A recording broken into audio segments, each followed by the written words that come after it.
பகலெல்லாம் அல்லாஹ் எதிர்பார்ப்பில் இருக்கிறான். எதற்கு? இரவில் பாவம் செய்தவர்கள் பகலில் மன்னிப்பு கேட்டு விட மாட்டார்களா என்ற இயக்கத்தில். இரவெல்லாம் அல்லாஹ் எதிர்பார்த்து காத்திருக்கிறான். எதற்கு? பகலில் பாவம் செய்தவர்கள் இரவில் மன்னிப்பு கேட்க மாட்டார்களா என்ற எண்ணத்தில். ஆக மொத்தத்தில் அல்லாஹ்விற்கு பிடித்தது அடியார்களை மன்னிப்பது. அல்லாஹ்விற்கு பிடித்தது அடியார்கள் தன்னிடத்திலே மன்னிப்பு கேட்பது. எனவே கேளுங்கள் என்று அல்லாஹ் சொல்கிறான். அன்பர்களே, ஒன்று தெரியுமா? பாவம் என்பது ஒரு சுமை. அதை கீழே இறக்கி வைப்பதற்கான வழி தௌபா. அந்த சுமையை இறக்க வேண்டும். சுமையை தூக்கி கொண்டு எத்தனை நாள் சுத்துவோம் சொல்லுங்கள்? ஒரு 15 கிலோ லோடு முதுகுல போட்டு சுத்திக்கிட்டே இருக்க முடியுமா? எப்பண்டா இறக்கி வைக்கலான்னு யோசிப்போம். எத்தனை பெரிய காசுகள் கொடுத்து வாங்கி வந்தாலும் லக்கேஜை எப்படி கொண்டு போய் வீட்டில் கொண்டு சேர்த்துறதுன்னு நினைப்போம். சேர்த்தால்தான் நமக்கு பெருமூச்சியே வரும் இல்லையா? எப்படியோ கொண்டு வந்து சேர்த்துட்டப்பா நிம்மதியா வீட்டில். சுமையை இறக்கினால்தான் நிம்மதி. பாவம் ஒரு பெரும் சுமை.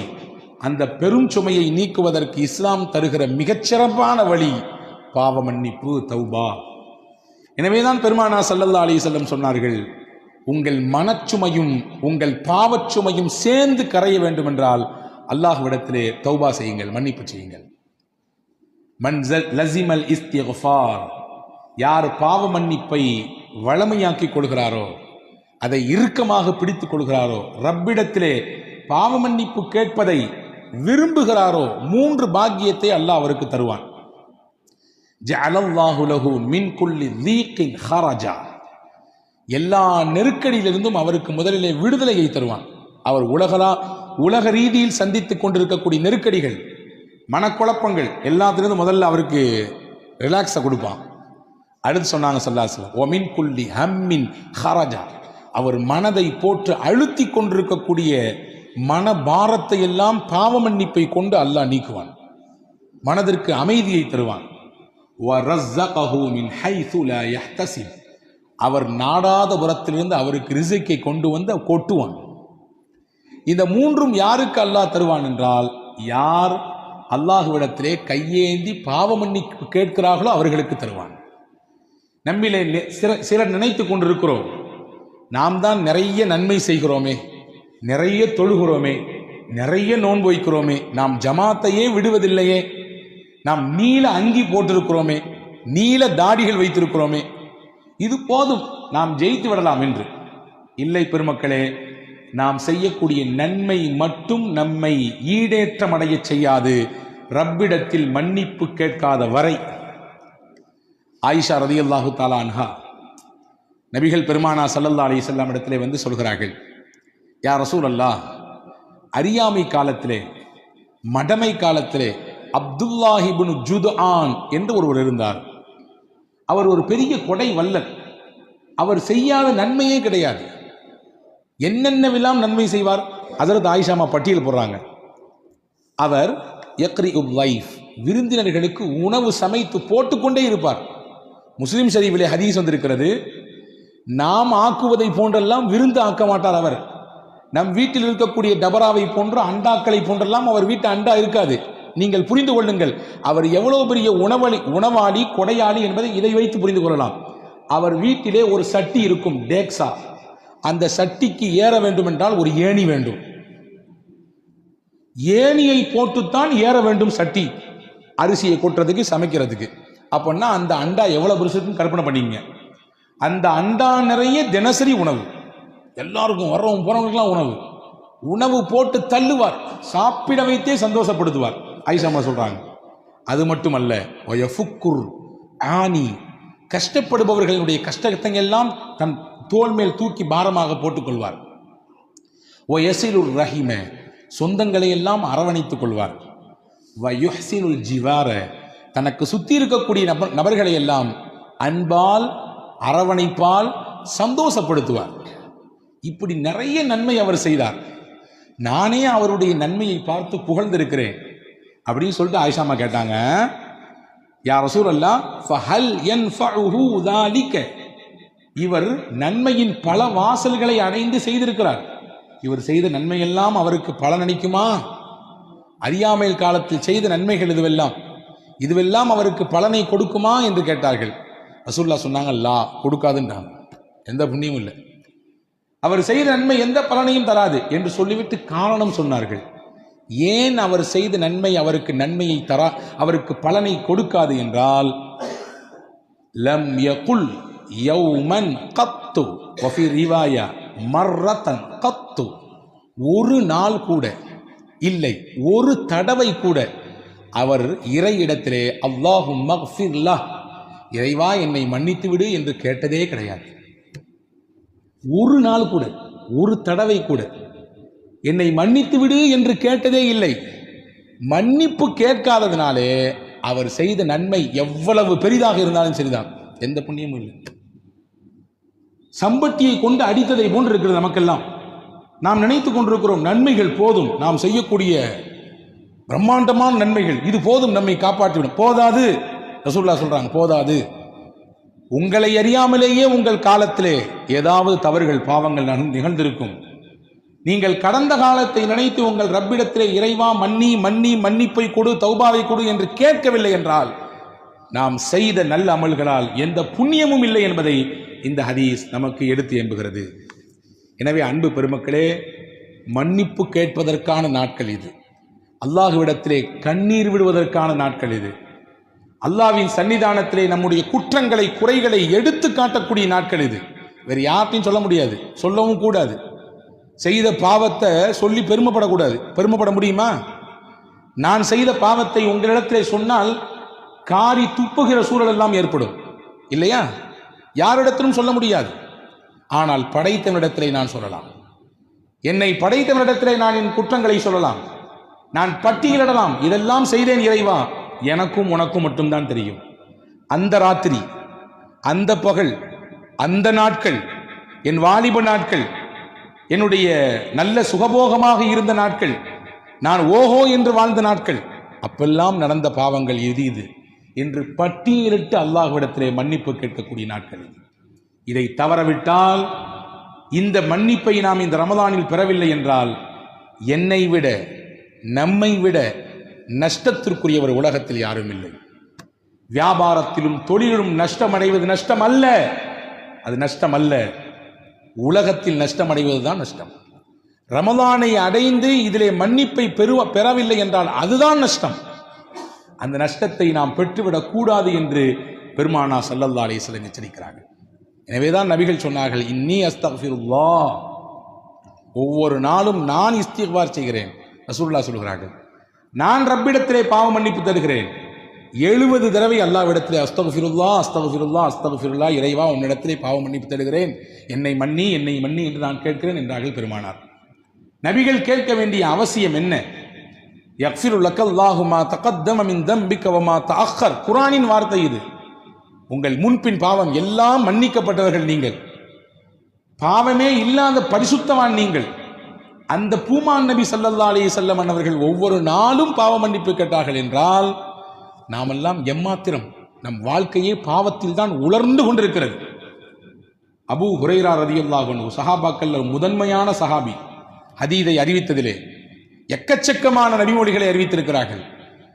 இன்னைக்கு நமக்கு கிடைக்கக்கூடிய ஹதீதுகளிலே பெரும்பாலும் கிடைத்தது அந்த வழித்தொடரிலே கடைசியில் நபிக்கு முன்னால் இருப்பது செய்தனா அபூ ஹுரைரா ரலியல்லாஹு அன்ஹு. அவங்க வரலாற்று எழுதுறாங்க, ஒரு நாளைக்கு 12,000 தடவை இஸ்திக்பார் செய்வாங்க. எத்தனைங்க? 12 இல்லை, 12,000 தடவை.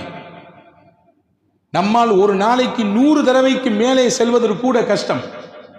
அபூ ஹுரைரா ரலியல்லாஹு அன்ஹு என்ற மகத்தான சஹாபி ஒரு நாளைக்கு 12,000 முறை செய்திருக்கிறார்கள் என்றால், நீங்களும் நானும் எவ்வளவு தூரம் அல்லாஹ்விடத்திலே மன்னிப்பை கோர வேண்டும். மன்னிப்புக்கான வழிகளை நிறைய மார்க்கம் சொல்லித் தருகிறது. இந்த காரியத்தை செய்தால் உங்களுக்கு மன்னிப்பு உண்டு. சமூக அக்கறையோடு சில நேரங்களிலே நாம் செயல்பட வேண்டும். அதுவே நம்முடைய பாவத்திற்கு மன்னிப்பாக பரிகாரமாக ஆகிவிடும். ஹதீஸிலே வந்திருக்கிறது. அலி இப்னு அபீ தாலிப் ரலியல்லாஹு அன்ஹு இந்த ஹதீஸை அறிவிப்பு செய்கிறாங்க. ரசூலுல்லாஹ் சொன்னாங்க, மன் கஸ்ஸல மையித்தன், எவர் ஒருவர் இறந்து போன ஒரு மையத்தை குளிப்பாட்டுகிறாரோ சொல்லிட்டு சொன்னாங்க. அடுத்து 2வது, வக்கஃபனஹு, அந்த இறந்த மையத்துக்கு கஃனிடுகிறாரோ. 3வது சொன்னாங்க, வஹன்னகஹு, அந்த இறந்து போன மையத்திற்கு அத்தர் பூசுகிறாரோ. வஹமலஹு, இறந்த அந்த ஜனாசாவை தோளில் சுமந்து பள்ளிக்கு எடுத்துச் செல்கிறாரோ வசல்லா அலைஹி, அந்த ஜனாசாவின் இறுதி தொழுகையிலே பங்கெடுத்துக் கொள்கிறாரோ. 5 சொன்னாங்க ரசூலுல்லாஹ். எவர் மையத்தை குளிப்பாட்டுகிறாரோ, குளிப்பாட்டுதல் என்றால் நேரடியாக அல்லது அங்கே பக்கத்திலே ஒத்துழைப்பாக நிற்பது, பயப்பட தேவையில்லை, ஒதுங்கி நிற்க வேண்டிய அவசியம் இல்லை, யாரோ ஒருவர் வந்து செய்வார் என்று நாம் எதிர்பார்க்க வேண்டிய தேவையில்லை, களத்தில் நிற்பவர்கள் செய்யலாம்.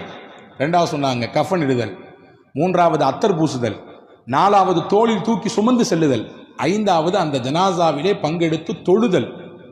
சொல்லிட்டு ஒரு செய்தி சொன்னாங்க, வலம் யுஃப்ஷ அலைஹி மா ரஆ, அந்த மையத்தின் எந்த குறையையும் அவர் வெளியே சொல்லாமல் விட்டுவிட்டார். சொல்லவே இல்லை.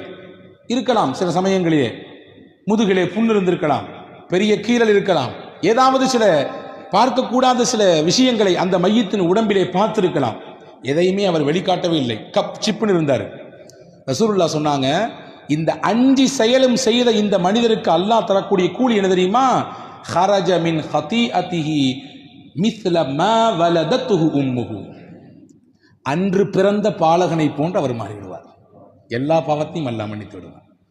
அன்று பிறந்த பாலகன்றது எதுக்கு பயன்படுத்திருக்காங்க தெரியுமா? ஹஜ்ஜுக்கு பயன்படுத்தாங்க ரசூலுல்லாஹ். கயௌமின் வலதத்துஹு உம்முஹு, ஒருவர் ஹஜ்ஜி செய்கிறார் என்றால் ஹஜ்ஜிலே இருக்கக்கூடிய எல்லா சிரமங்களையும் ஏற்றுக்கொண்டு அந்த குறிப்பிட்ட நாட்கள் மினாவிலே, முஸ்தலிஃபாவிலே, அரஃபாவிலே எல்லாம் முடிந்து அவர் ஊருக்கு வருகிற போது பெருமானார் சர்டிபிகேட் கொடுக்குறாங்க, அங்கீகாரம். கயௌமின் வலதத்துஹு உம்முஹு, அன்று பிறந்த பாலகன். இந்த அன்று பிறந்த பாலகன் என்பதை நீங்கள் அடைய வேண்டும் என்றால், பாவமே இல்லாத பச்சிடம் குழந்தையை போன்று உங்களுடைய நிலைப்பாடு ஆக வேண்டும் என்றால், ரசூலுல்லாஹ் சொன்னாங்க, சமூக அக்கறையோடு இறந்து போன ஜனாசாவில கலந்துங்கன்றாங்க. ஒதுங்கி நின்று வேலைக்கு பார்க்க நிறைய பேர் பயப்படுறாங்க. சொந்த அப்பா இறந்திருக்காரு, குளிப்பாட்டுங்க, எனக்கு தெரியும், ஐயோ எனக்கு பயமா இருக்கு சொல்லுவதை பார்க்கிறோமா இல்லையா? நகரங்களிலே இது மிகுதி, கிராமங்களிலே முண்டி அடித்துக் கொண்டு வருகிறார்கள். நான் குளிப்பாட்டுகிறேன், நான் கஃன் செய்கிறேன், நான் வந்து தூக்குகிறேன், நான் குளிக்குள்ளே இறங்குகிறேன். பெத்த புள்ள ஓரத்துல வேடிக்கை போறாரு. யாராவது வந்து குளிப்பாட்டுங்களேன், யாராவது வந்து கஃன் புரிங்களேன். எங்க அப்பாவுக்கு வந்து முதல் அந்த அடிக்கழுகக்கூடிய அந்த குளிப்பு கசாப் மாத்திரன்னு சொல்றாங்க, அதை செய்ய வாருங்களே. இது ஒவ்வொரு முஸ்லீமும் செய்ய வேண்டியது, குறிப்பிட்ட ஒருவருக்கு காசு கொடுத்து செய்ய வேண்டிய பணி அல்ல.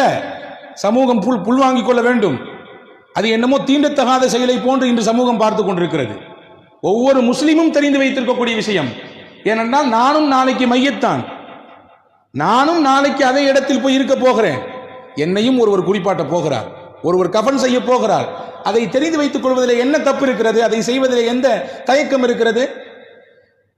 எனவே அன்பு பெருமக்களே, அதை செய்தால் உங்களுக்கு எவ்வளவு பெரிய கூலி கிடைக்கும் என்றால் பெருமானார் சொல்கிறார்கள், அன்று பிறந்த பாலகனாக அல்லாஹ் உங்களை மாற்றி விடுவான்.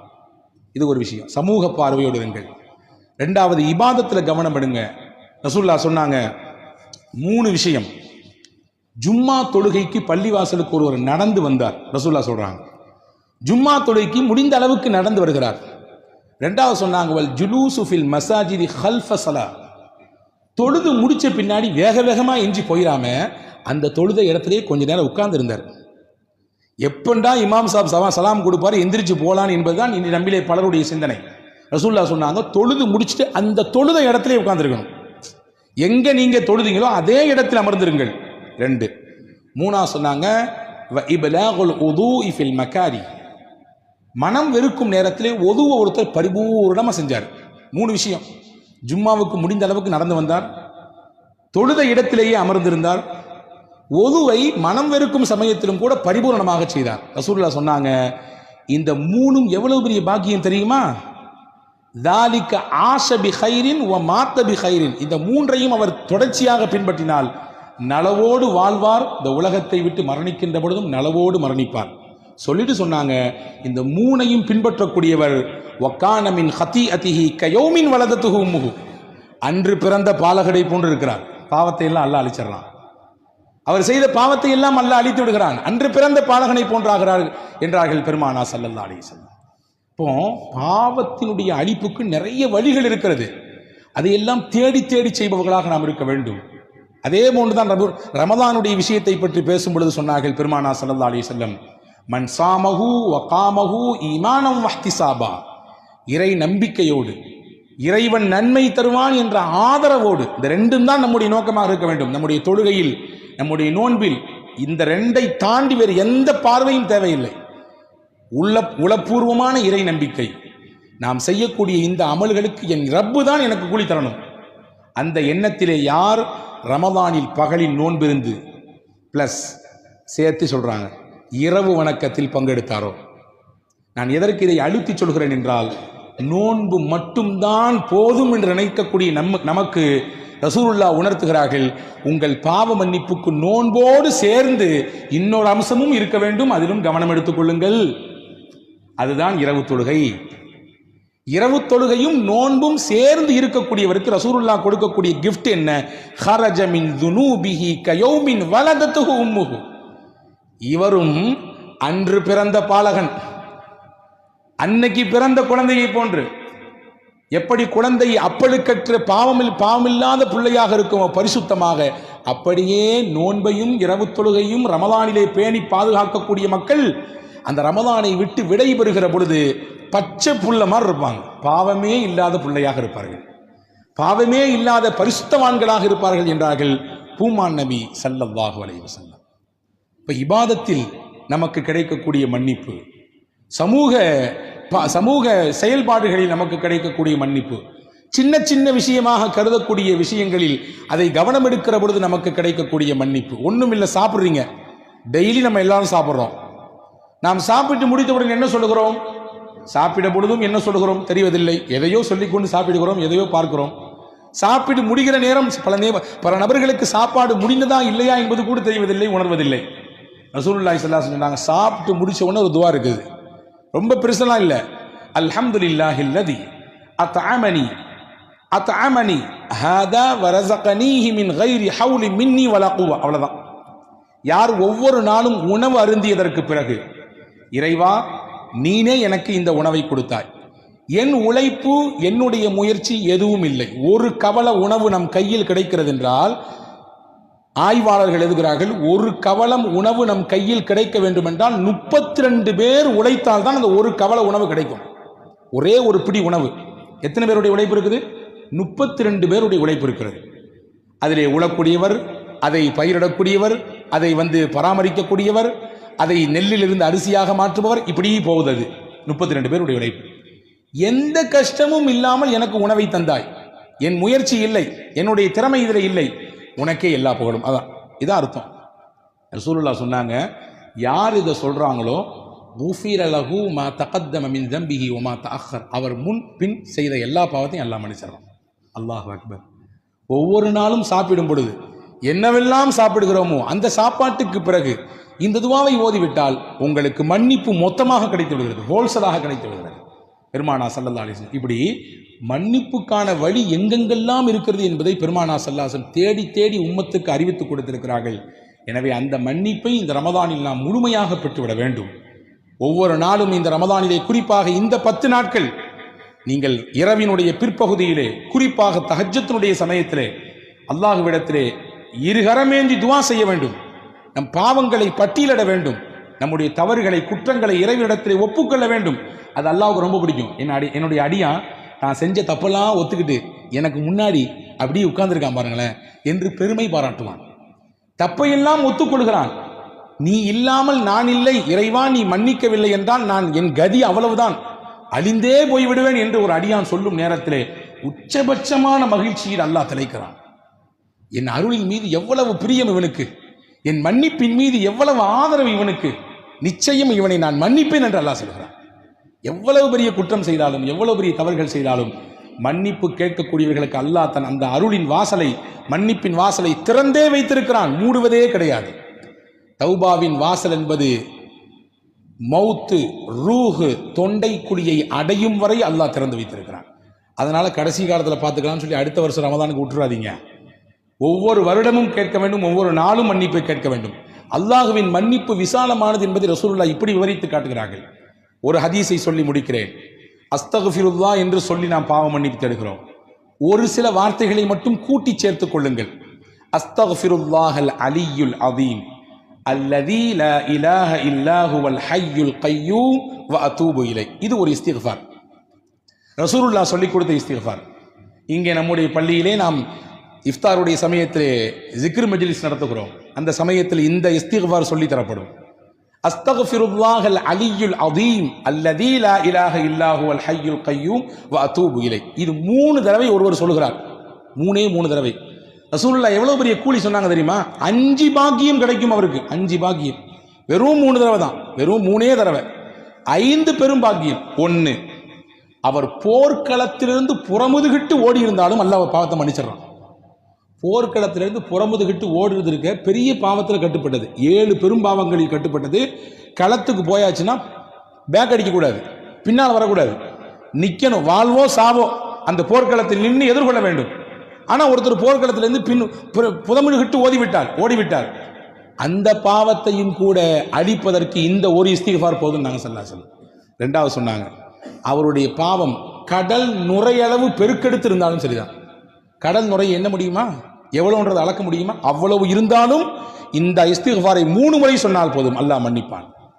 மரத்தின் இலைகள் உலகத்தில் எத்தனை உண்டு எண்ணுங்கள். எண்ணி சொல்ல முடியுமா? முடியாது. அவ்வளவு அதிகமாக அவருடைய பாவம் இருந்தாலும் அல்லாஹ் மன்னிக்கிறான். மணலின் அந்த துகள் எவ்வளவு இருக்கிறது உலகத்திலே? ஒரு கைப்பிடி மண்ணை எடுத்து இது எத்தனை துளிகள் இருக்கிறது எண்ணி என்று ஒரு கையிலே கொடுத்தால் என்ன முடியுமா? எண்ணி காட்ட முடியுமா? முடியாது. ஒட்டுமொத்த உலகத்தின் மண்ணின் துகள்கள் எவ்வளவு என்பதை கணக்கிட முடியாது. அவ்வளவு கணக்கிட முடியாத பாவத்தை, குற்றத்தை ஒருவர் செய்திருந்தாலும் இந்த இஸ்திக்ஃபாரை 3 முறை ஓதினால் போதும், அல்லாஹ் மன்னித்தரான். அடுத்து ஒரு முக்கியமான செய்தி சொன்னாங்க ரசூலுல்லாஹ். வாழ்நாள், உலகம் தோன்றிய நாளிலிருந்து உலக அழிவு நாள் வரை நாட்களின் எண்ணிக்கை எத்தனை? வாரத்தின் எண்ணிக்கையை கேட்டால் நாம் சொல்லுவோம், மாதத்தின் எண்ணிக்கையை கேட்டால் சொல்லுவோம், வருடத்தின் எண்ணிக்கையை கேட்டால் சொல்லுவோம். எங்க அத்தா எத்தனை வருஷம் வாழ்ந்தார்னு கேட்டால் வருஷத்தை சொல்லுவோம், 63 வருஷம் வாழ்ந்தார்னு சொல்லி. உலகத்தினுடைய நாட்களின் எண்ணிக்கை எத்தனை நமக்கு தெரியுமா? ஆதம் அலைஹிஸ்ஸலாம் தோன்றிய நாளிலிருந்து உலக முடிவு நாள் வரை எத்தனை நாட்கள் இருக்கிறது தெரியாது, எண்ண முடியாது, சாத்தியமில்லை. ரசூலுல்லாஹ் சொன்னாங்க, எப்படி எண்ண முடியாத நாட்கள் உலக வாழ்நாளிலே இருக்கிறதோ அவ்வளவு எண்ண முடியாமல் ஒரு பாவத்தை வைத்திருந்தாலும் இந்த ஒரு இஸ்திக்ஃபார் 3 தடவை சொன்னால் அல்லாஹ் அவருடைய பாவத்தை எல்லாம் மன்னித்து விடுகிறான். சொல்லலாமா? இன்ஷா அல்லாஹ். அல்லாஹ் தௌஃபீக் செய்வானாக. இந்த புனிதமான ரமதானிலே, இந்த மக்ஃபிரத்தினுடைய பத்திலே அல்லாஹ் தன்னுடைய மன்னிப்பை பரிபூரணப்படுத்துவானாக. நம் எல்லோருக்கும் தன்னுடைய அருளையும் தன்னுடைய மன்னிப்பையும் கொடுத்து நம்மை அழகுபடுத்துவானாக, நம்மை தூய்மைப்படுத்துவானாக. எப்படி தங்கத்தை உருக்குகிற பொழுது அழுக்கெல்லாம் வெளியே வருகிறதோ, இப்படி நாம் நோன்பிருந்து நாம் செய்யக்கூடிய இபாதத்தை கொண்டு நம்மிடத்தில் தேங்கியிருக்கக்கூடிய பாவம் என்ற அழுக்கை எல்லாம் அல்லாஹ் நீக்கி விடுவானாக. தூய்மையானவர்களின் பட்டியலில் அல்லாஹ் சேர்த்துக் கொள்வானாக. பரக்கத்திற்காக ஒரு தடவை இந்த ஸலவாத், இந்த இஸ்திக்ஃபாரை சொல்லித் தருகிறேன். தாங்கள் எல்லோரும் சொல்லுங்கள். தெரிந்தவர்கள் இதை மறுபடியும் சொல்லுங்கள். தெரியாதவர்கள் தேடி கண்டுபிடித்தாவது கேட்டாவது நீங்கள் சொல்லி வாருங்கள். ஒரு தடவை சொல்லுங்கள். அஸ்தக்ஃபிருல்லாஹ் அல் அலியுல் அதீம் அல்லதி லா இலாஹ இல்லா ஹுவல் அல் ஹய்யுல் அல் கய்யூம் வ அதூபு இலைஹி. வல்ல ரஹ்மான் அல்லாஹ் நம்முடைய எல்லா விதமான குற்றங்குறைகளையும் மன்னித்து இது போன்ற பல ரமதான்களை நம்முடைய வாழ்நாளிலே சந்திப்பதற்கு தௌஃபீக் செய்வானாக. ஆமீன். வாஹிரு தாவான் அல்ஹம்துலில்லாஹி ரப்பில் ஆலமீன். அஸ்ஸலாமு அலைக்கும்.